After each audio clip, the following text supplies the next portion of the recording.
In 1975, a Kodak engineer built the world's first digital camera.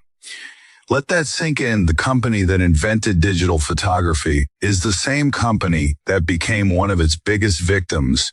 At its peak, Kodak controlled nearly 90% of film sales in America. It was worth billions. It employed over 145,000 people. Then it collapsed, not because competitors invented something better, not because customers disappeared, but because Kodak saw the future first and decided it was too dangerous. Imagine you own the most profitable business on earth. Every time someone takes a photo, you get paid, then you get paid again to develop it, then again to print it. The entire system feeds money back to you. That's exactly what Kodak had. By the late 1990s, Kodak generated billions in annual profits from film alone. Film margins were enormous. Digital cameras threatened all of it. If digital photography succeeded, people would stop buying film, stop developing photos, stop using Kodak's most profitable products. So now you're trapped. If you embrace digital, you destroy your current business. If you ignore digital, someone else destroys it for you. This is the dilemma that kills companies. And Kodak became its most famous victim because the threat wasn't hidden. The threat was sitting inside Kodak's own building. This isn't a story about bad luck. The facts are well documented. Kodak engineer Steven Sasson built the first digital camera in 1975. Executives saw it. They knew what it could become. The question wasn't whether Kodak saw the future. The question was why they failed to act. And the answer contains a lesson every business owner, creator, and entrepreneur needs today. Here is the crazy part. The first digital camera wasn't built by Sony, not Canon, not Nikon, not Apple. It was Kodak. In December 1975, engineer Steven Sasson created a prototype. It weighed nearly 4 kilograms. Images were black and white. Resolution was just 0.01 megapixels.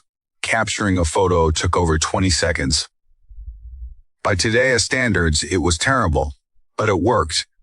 Sasson demonstrated it to Kodak executives, and they immediately understood the danger, because they weren't seeing a camera. They were seeing the end of film.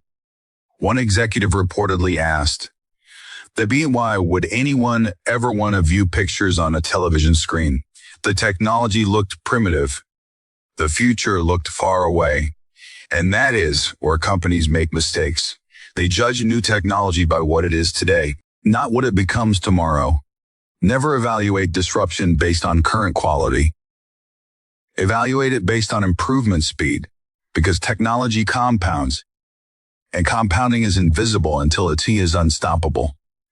Which brings us to Kodak's next mistake. They didn't just ignore digital. They actively protected film. Pause for a second. Imagine inventing the airplane, then deciding trains were safer. That's essentially what Kodak did. Kodak wasn't stupid. Kodak was successful.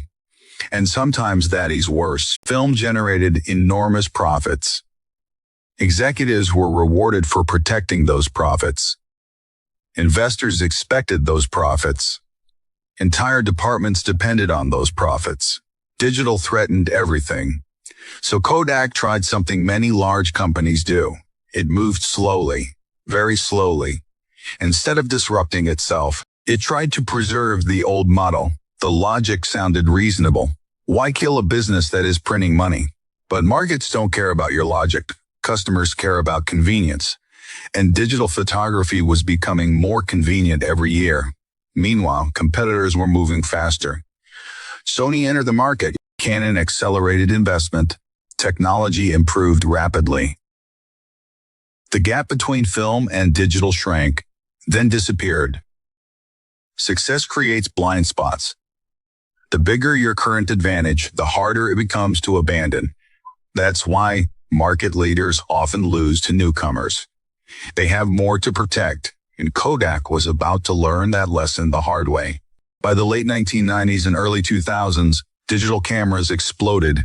Consumers loved them. No film, no waiting. Instant results. Kodak finally entered the digital market aggressively. But there was a problem. It was already late.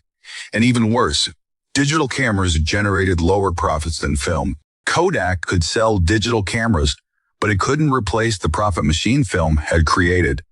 The company was trying to win a new game using rules from the old one. Meanwhile, technology kept moving. Then another disruption arrived. The smartphone. Now you didn't even need a camera. The camera lived inside your pocket. Millions of consumers skipped dedicated digital cameras entirely. And Kodak found itself squeezed from every direction. Disruption rarely arrives alone. One wave is manageable. Multiple waves can be fatal. If you are reacting to today's disruption, tomorrow's disruption may already be coming. And Kodak was running out of time. Here's a number that should terrify every executive. The average lifespan of companies on major stock indexes keeps shrinking. Leadership is temporary. Adaptation is permanent. Most people think Kodak failed because of technology. That is not true. Kodak understood technology. It invented it. The real problem was incentives. Executives were rewarded for protecting existing revenue. Managers were measured on current performance. Nobody wanted to destroy a profitable business, even if destroying it was necessary. This is called the innovator's dilemma. The very thing that makes you successful today can prevent success tomorrow. Kodak wasn't defeated by digital cameras. It was defeated by its inability to cannibalize itself. Companies that survive disruption usually do one thing well. They are willing to replace their own products before competitors do. Netflix replaced DVDs with streaming. Apple replaced the iPod with the iPhone. Amazon constantly reinvents itself. Kodak couldn't make that leap, and eventually the market made the decision for them. In 2012, Kodak filed for bankruptcy protection. The photography giant had fallen. If you're afraid of disrupting yourself, someone else will do it for you. Every single time, let us go back to the beginning. Kodak invented the future in 1975. The future was sitting right there in its hands, but the company couldn't let go of the past.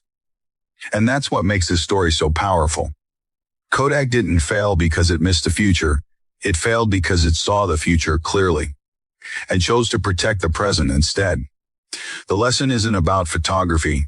It is about business. It's about careers. It's about life. What are you holding on today that might be preventing your next breakthrough? Because the biggest threat to your future success may not be your competitors. It may be your current success. If you enjoyed this breakdown of one of the greatest business collapses in history, subscribe.